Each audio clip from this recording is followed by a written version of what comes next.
최근 강대국 대한민국의 2021년도 차기 국방 예산안 계획에서 공개된 바에 따르면 현무5 미사일을 탑재할 만한 새로운 형태의 대전략 무기 한국형 SLBM 잠수함이 본격적으로 구상된다는 게 밝혀졌는데요. 한반도 주변국을 확실하게 제압하기 위하여 차세대 핵잠수함 개발하려면 계단식 기술 개발의 가장 필수적인 요소 SLBM 미사일 잠수함에 관한 국방 예산을 확보해내는데 완벽히 성공했다는 소식과 현무5 미사일을 탑재할 7,000톤급 한국형 핵잠수함에 관한 정보를 알려드리는 군사무기 뉴스입니다. 구독과 알림 설정은 영상을 제작하는데 매우 큰 힘이 됩니다. 대고구려 제국 2021년 차기 국방 예산 계획 편성에선 북한에 대항하는 신무기 개발을 명목상으로 언급했지만 사실은 강대국 한국의 영원한 자주국방을 위하여 중국과 일본을 완벽히 상대할 만한 SLBM 잠수함 보유를 검토했는데요. 현무5 미사일을 탑재할 만큼 매우 거대해진 핵잠수함이 건조가 비밀스럽게 준비되고 있다는 소식입니다. 이 소식에 가장 기겁할 만한 국가는 바로 일본이죠. 한국이 핵잠수함을 건조할 시 재래식 잠수함만 보유하고 있는 일본은 바다 깊숙한 곳에서 발사되는 현무 미사일을 탐지하지조차 못하게 됩니다. 현재 한국 해군은 장보고급 잠수함 9척, 손원 1급 잠수함 9척 KSS-3 잠수함 2척을 보유하고 있습니다. 이 중에서도 현무4 미사일을 발사하기 위해 SLBM 잠수함으로 새롭게 탄생한 도산 안창호급 잠수함이 주목되었죠. 도산 안창호급 잠수함은 초도함을 2018년부터 건조하기 시작해 SLBM 미사일 발사대를 장착한 후 주기적으로 배치. 한국 해군이 총 9척의 SLBM 현무 미사일 잠수함 보유를 1차 목표로 두고 있는데요. 또한 도산 안창호급 잠수함에는 총 10발의 SLBM 미사일 발사관이 탑재되며 개량 시 최대 14발이 탑재가 가능합니다. 도산 안창호급 잠수함에 탑재할 한국산 SLBM 미사일 현무44 미사일 프로젝트는 한국 역사상 최초의 SLBM 현무 미사일을 개발하는 계획이며 최근 개발이 성공했었죠. 이것은 기존 지상에서 발사되던 현무4 미사일을 SLBM 미사일로 알맞게 무게와 성능을 개조시킨 뒤 탄두 무게를 감당하기 위해 새로운 형태의 2단 로켓을 채택했으며 기존에 갖추고 있던 추력 편향 노즐과 스텔스 도료 등 저피탐 설계 등의 신기술을 강화시켜 고도의 미사일 요격 방어망을 완벽하게 돌파하도록 설계해 날아가는 도중 미사일이 절대로 피격되지 않을 정도로 난공불락에 가깝게 만들어질 것입니다. 이러한 미사일이 3,000톤급에 달하는 도산 안창호급 잠수함에 탑재할 예정입니다. 3,000톤급의 거대한 잠수함 9척에 100발이 넘는 현무44 미사일이 탑재된다니 이 정도 수준만 해도 도쿄 전체를 날려버릴 정도의 괴물 같은 파괴력을 자랑하겠지만 한민족은 여기에서 만족하지 않고 화력을 중시했던 민족답게 끝없는 발전을 추구했으며 현무4 미사일보다 더욱 거대한 현무5 미사일을 탑재할 만한 새로운 형태의 핵잠수함을 구상하고 있습니다. 그도 그럴 것이 사거리 5,000km, 탄두 중량 10톤급의 현무5 미사일이 개발되어 SLBM 개량화까지 이뤄진다면 더욱 큰 배수량을 가진 7,000톤급 핵잠수함만이 현무5 SLBM 미사일을 탑재할 수 있는 것이죠. 놀랍게도 한국은 이미 2003년부터 핵잠수함 건조를 계획해 기술력을 축적해오고 있었습니다.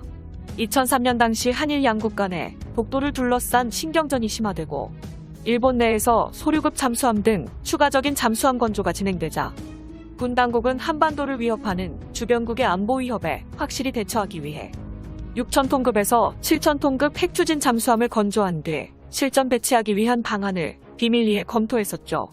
프랑스의 핵잠수함인 바라쿠다급을 모델로 한 한국형 핵잠수함 3척을 최초로 구상했으며 7,000톤급 잠수함에 탑재할 핵잠 원자로 기본 설계를 마쳤었다는 개발 소식이 전해졌으며 이후로 여러가지 사건들이 발생해 한국형 핵잠수함 개발이 연기되었지만 그럼에도 한국은 절대로 포기하지 않았고 마침내 핵잠수함 보유를 기정사실화시켰습니다.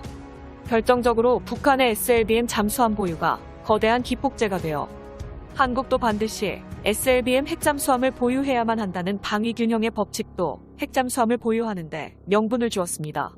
현재 한국이 연구개발 중인 잠수함 발사형 현무 미사일을 탑재하는 특정한 종류의 핵잠수함을 SSBN이라고 부르며 잠수함용 현무 미사일을 SLBM이라고 부릅니다.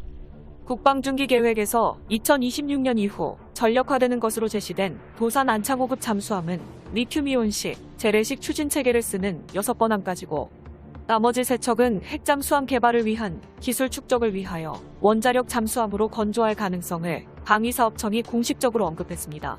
이를 위해서 한국은 국내적으로 자체 개발하는 국산 원자로 방식을 채택했으며 외교적 문제도 최대한 해결되는 방식의 원자력 농축도 20%를 유지하는 원자로로 핵잠수함 건조를 계획했는데요.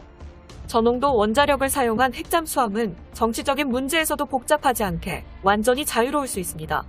게다가 핵잠수함에 관련 시스템들을 노출되지 않을 수 있다는 뛰어난 장점도 있죠.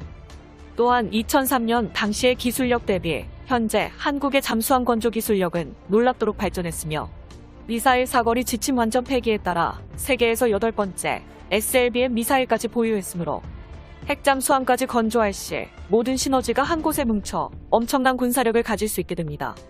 현재 한국의 주적인 중국은 군사력을 키워 아시아 국가들을 위협하는 팽창 정책을 구사하고 있고 일본도 한국의 동해와 독도를 호시탐탐 노리고 있으며 해상 자위대를 증강시키고 있습니다.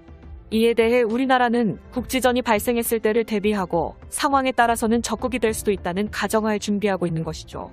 동북아의 국제외교 상황이 더욱 긴박해지자 한국에서도 가장 강력한 대전략 무기로 꼽히는 핵잠수함은 전쟁을 뒤엎을 만한 파괴력을 가지고 있는데요.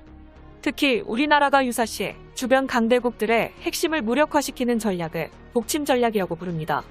현무 미사일로 모든 방향을 즉시 타격하며 적국의 수도나 지휘부 등 핵심 주요 시설 무력화하는 것이 핵심이죠. 독침 전략의 중심에는 우리 군이 보유한 엄청난 미사일 전력이 있습니다.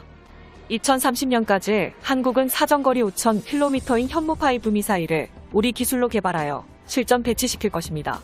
그동안 5,000km 이상의 탄도 미사일을 개발한 국가는 미국과 러시아, 유엔 상임 이사국들, 북한, 이스라엘밖에 없었습니다.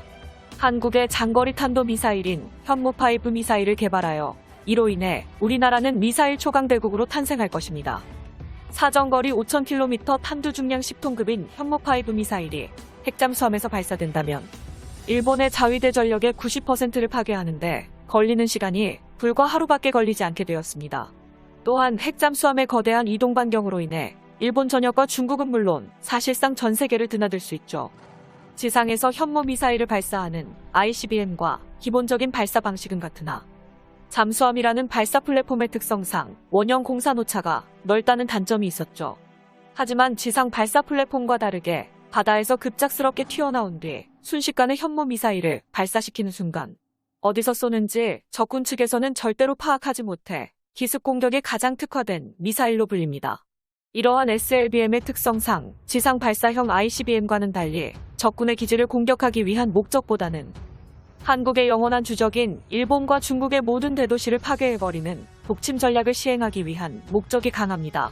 그러므로 적군의 주요 기지를 목표로 하는 지상 발사 플랫폼에 ICBM처럼 정밀하게 타격하는 공사노차가 비교적 중요하지 않습니다. 또한 일본과 중국의 대도시를 전부 박살내기 위해 현무5 미사일에 들어있던 중금속을 빼내고 폭장량을 늘렸다는 결정적인 차이점도 있죠. 관통력 대신 파괴력을 향상시켜 대도시 전체를 날리기 위한 방식을 채택한 것입니다.